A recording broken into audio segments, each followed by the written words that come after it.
ये कहानी बेलापुर नामक गांव की है। इस गांव में एक हरि नाम का आदमी रहा करता था। वह गरीब किसान अपनी पत्नी शीला के साथ उस गांव में रहा करता था।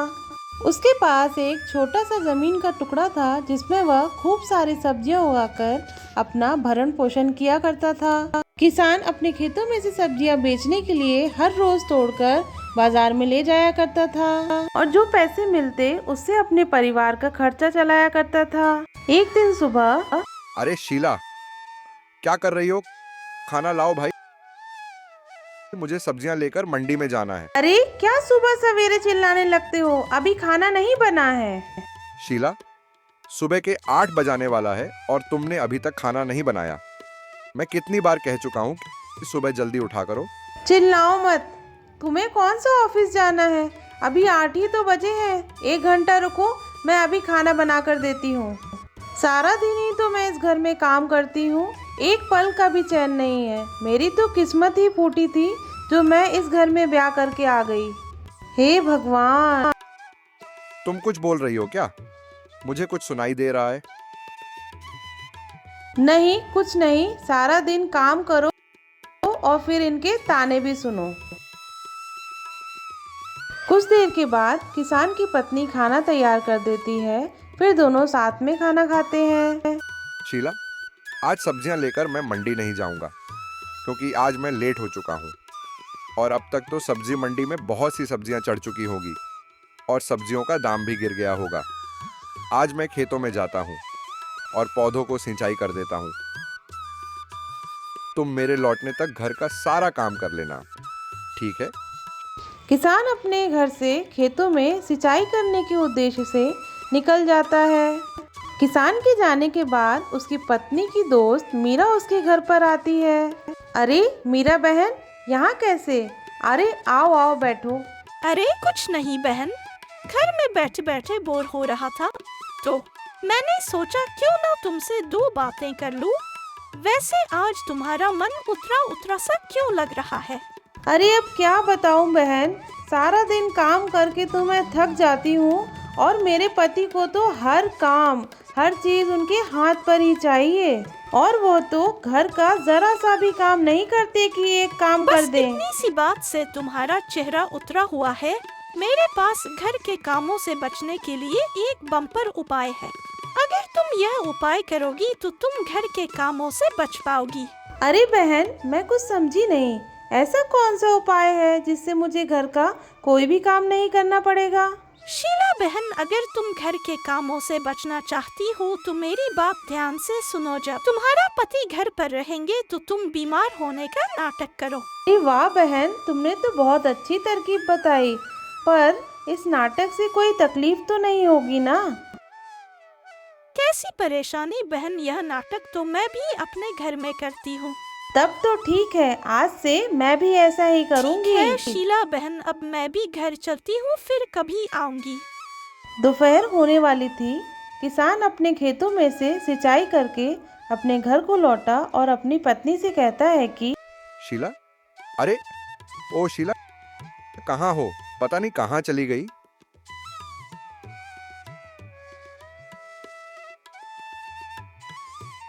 अरे भाग्यवान, तुम्हें रात को नींद कम पड़ती है क्या जो आप दोपहर में भी सो लगी हो? चलो उठो, जाओ, मेरे लिए 1 कप चाय बनाकर लाओ। रे, मेरे पैरों में बहुत तेज दर्द है, आज तो मैं कुछ भी नहीं कर सकती। आज तुम खुद ही जाकर रसोई में चाय बना लो ना। अरे शीला, अरे वाह, मीरा बहन का उपाय तो काम आ रही है। अब तो मैं बल्ले ही बल्ले करूंगी। किसान 2 कप चाय बनाता है और फिर अपनी पत्नी के साथ बैठकर पीता है। फिर शाम हो जाती है। किसान शाम को भी अपना और अपनी पत्नी का खाना बनाता है और दोनों खाना खाकर सो जाते हैं। फिर अगले दिन सुबह होते ही अरे शीला, अब तो उठो, सुबह हो चुकी है। अब तक तो पैर दर्द भी ठीक हो गया होगा। मेरे पैरों का दर्द तो ठीक हो गया है, पर ना जाने सुबह से आज मेरा सर दर्द क्यों होए जा रहा है। मुझे तो चक्कर आ रहे हैं। और मेरे को उठने का मन तो बिल्कुल ही नहीं कर रहा है। दर्द तो ठीक हो गया, तुम आराम करो। मैं रसोई में जाकर खाना बनाने की तैयारियां करता हूँ। फिर उसके बाद ही मैं अपने खेतों में सब्जियां तोड़ने जाऊंगा। किसान रसोई में जाकर खाना बनाने लगता है। कुछ देर बाद खाना बनकर तैयार हो जाता है। शीला, खाना बन चुका है। तुम उठकर हाथ मुंह धो लो और खाना खा लो। आज मैं देर से घर आऊंगा क्योंकि सब्जी मंडी से एक व्यापार मेरे खेत में ही सब्जियां लेने आ रहा है। मैं सारा सब्जी तोड़कर व्यापारी के हाथों बेचकर ही घर वापस आऊंगा। तुम अपना ख्याल रखना और खाना खाकर दवाई खा लेना। मैं चलता हूँ। इधर किसान के जाने के बाद किसान की पत्नी की दोस्त मीरा उससे मिलने के लिए आती है। अरे कामचोर, अब तो उठ जा, सुबह के 10 बजने वाला है। तेरा पति चला गया। अरे मीरा बहन, तुम कब आई? इतनी गहरी नींद लग गई थी कि पता ही नहीं चला कि तुम कब आ गई। अरे कुदाल तो मैं घर पर ही भूल गया, अभी लेकर आता हूँ। किसान कुदाल लेने के लिए घर की ओर गया तो उसने खिड़की से देखा कि उसकी पत्नी और उसकी दोस्त दोनों ही आपस में बातें कर रहे थे। किसान बाहर से ही उन दोनों की बातें सुनने लगा। क्यों शीला बहन, तुम्हें मेरा उपाय कैसा लगा? मेरा बताया हुआ उपाय काम कर रहा है या नहीं? अरे हाँ बहन, आप तुम्हारा उपाय तो एकदम काम का था। मैं तो कल से ही अपने पति को मूर्ख बना रही हूँ। वही का तो पूरा काम वही कर रहे हैं। मैं तो मस्त बिस्तर पे होकर बल्ले बल्ले कर रही हूँ। ये जो बीमार होने का नाटक बताया वो तो मस्त है एकदम। किसान दोनों की बातें सुन रहा था। अब समझ में आया, घर का काम नहीं करना पड़े, इसीलिए बीमार होने का नाटक कर रही थी। अब देखती जाओ मुझे तुमसे घर का काम कैसे करवाना है। मैं अच्छी तरह से जानता हूँ, तुमको तो मैं सबक सिखाकर ही रहूंगा।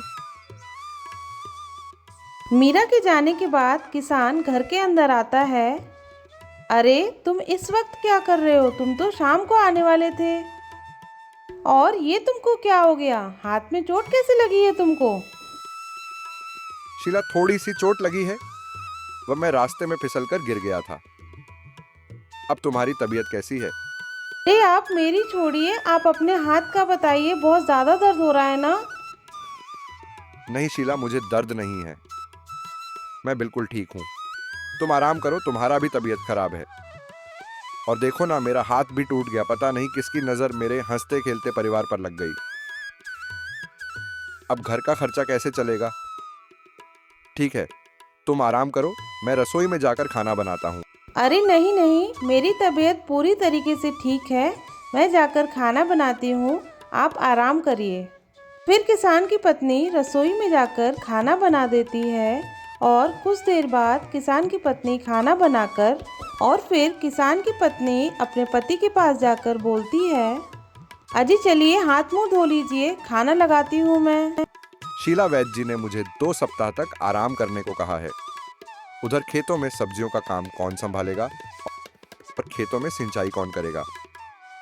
अगर पौधों को समय समय पर पानी नहीं मिला तो सारे पौधे मेरे ठीक होने तक मर जाएंगे। भगवान, ये सब मेरे कारण ही हुआ है। अगर मैं इनसे घर का काम नहीं करवाती तो ये रास्ते में चक्कर खाकर नहीं गिरे होते।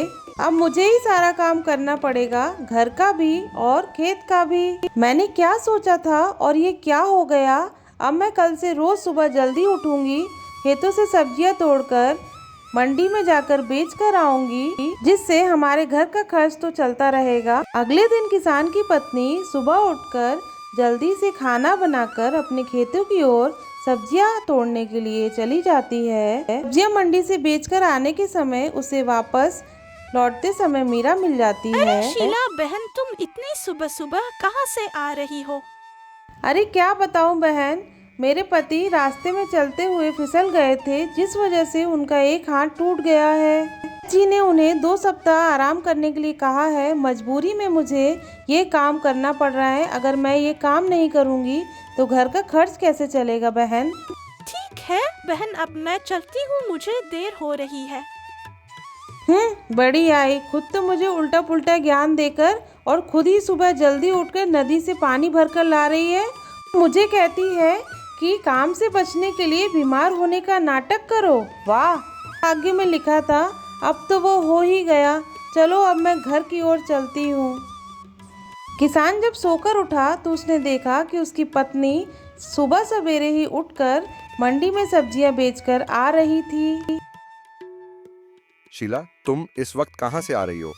मैंने सबसे पहले उठकर सुबह सुबह ही खाना बना लिया। उसके बाद मैं खेतों में गई, सारी सब्जियां तोड़ी और उन सब्जियों को लेकर मैं मंडी जाकर बेच कर आई।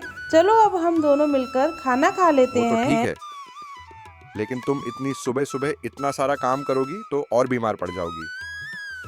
कल से मैं ही खेतों में काम करूंगा, तुम घर का काम। सुनिए जी, मेरी कोई तबीयत खराब नहीं है, बस मैं पूरे दिन घर का काम कर करके थक जाया करती थी, इसलिए मैंने तबीयत खराब होने का नाटक किया। मुझे माफ कर दीजिए, आगे से मैं ऐसा कभी भी कुछ भी नहीं करूंगी। काम करना इसका मतलब है तुम इतने दिनों से तबीयत खराब होने के बहाने बनाकर घर का सारा काम मुझसे करवा रही थी। मुझे माफ कर दीजिए, मैं आगे से ऐसा काम हरगिज नहीं करूंगी। ठीक है, तुम वादा करो कि आगे से तुम ऐसा काम नहीं करोगी। हाँ जी, मैं वादा करती हूँ कि आगे से मैं ये ऐसा काम कभी नहीं करूँगी। अब आप आराम करिए, मैं खेतों में जाकर सिंचाई करके आती हूँ। ठीक है शीला, मैंने तुम्हें माफ कर दिया।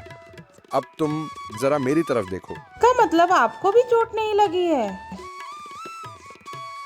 हाँ शीला, मुझे चोट नहीं लगी है। मैं तो तुम्हें सबक सिखाना चाहता था। इसका मतलब तुम्हें सब कुछ पता था, फिर तुमने मुझे मूर्ख क्यों बनाया? फिर तुमने मुझे मूर्ख क्यों बनाया? शीला, उस दिन घर से जब मैं खेत पर काम करने के लिए निकला था तो मैं घर पर ही कुदाल भूल गया था। फिर मैं आधे रास्ते से वापस घर आया तो देखा कि तुम और मीरा आपस में बातें कर रही थीं। फिर मैंने खिड़की से तुम दोनों की सारी बातें सुन लिया। फिर मैंने सोच लिया कि तुमको सबक सिखाकर ही रहूंगा। शीला, तुम काम से बचना चाहती हो, इसीलिए तबीयत खराब होने के बहाने बनाती हो। बताओ, तुम इस घर की लक्ष्मी हो, अगर तुम ही काम नहीं करोगी तो कौन करेगा? मुझे माफ कर दो, अब मैं जिंदगी में भी कभी ऐसी कोई भूल नहीं करूँगी और मुझे आपकी बात अच्छे से समझ आ गई है। इसीलिए कहते हैं, आलस करना बुरी बात होती है। अगर आपको ये कहानी अच्छी लगी हो तो आप इस चैनल को सब्सक्राइब करें और वीडियो को लाइक करें।